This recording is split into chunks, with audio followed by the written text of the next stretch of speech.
Napoli are now on top of Group C with 9 points, PSG in second and Liverpool in third. Now here's how it's set up going into the final night. Liverpool hosting Napoli, having to win by 2 clear goals to advance to the knockout stages. PSG have their fate in their own hands when they face Red Star in Belgrade, a win for the French champions, and they're through. The last time Liverpool needed to win by 2 clear goals on the final knockout night was back in 04-05, and well, if you want to know what happened then, just ask your friendly local Liverpool fan.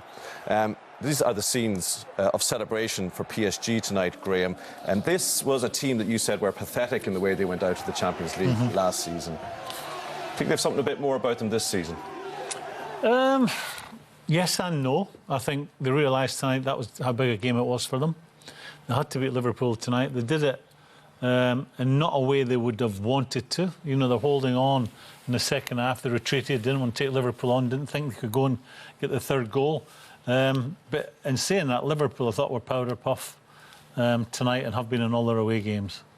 If they crash out of this group, Graham, they have 3 away defeats, no goals from open play, only Milner's goal from the penalty tonight, and 5 shots on target. What's happened to this free-flowing attacking? 5 shots on target, and all over the 3 away games, and 4 of them against Red Star. See, it's not enough. It's not enough. It's not good enough. You don't win games at this level if you're not making the goalkeeper work. I think there's a couple of things going on at Liverpool. You know, if you go back to the start of the season, the managers tried to sign 3 midfield players. You got 2, Keita, Fabinho. Have they improved it? No. Tried to get Fekir from Lyon. That tells you the manager wasn't happy with his midfield. He wanted more creativity. Last year, the midfield of Liverpool steamrolled teams. They were high energy, in their face, got people, you know, they roughed them up physically. Too much energy for teams when they're playing against them. And then they were getting balls into the front 3, and they were on fire last year. I don't think the midfield are doing that this time round. We've seen against Napoli in the first game. We've seen against Red Star away. They got steamrolled themselves. They were being out-muscled in midfield. Tonight, it wasn't so much of that, but I think that was because the way the game panned out, with Paris Saint-Germain scoring an early goal, sitting back, getting a second goal, and then Liverpool scoring right on half-time. In the second half in that game, they made no attempt to come out and take Liverpool on. They sat in there, defended their 18-yard box with ease. Liverpool resulted. That's the worrying thing for Liverpool fans, really, tonight, Graham, isn't it? Isn't that there was no other shot on target? Shaqiri came on, Keita came on. It is a worry.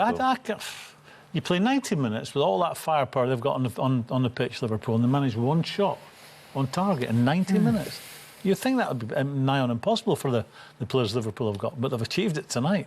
And you're saying 5 shots on target in 3 away games. You don't win the European Cup unless you're scoring goals. And if you make a mistake at all, you'll be punished at the highest level.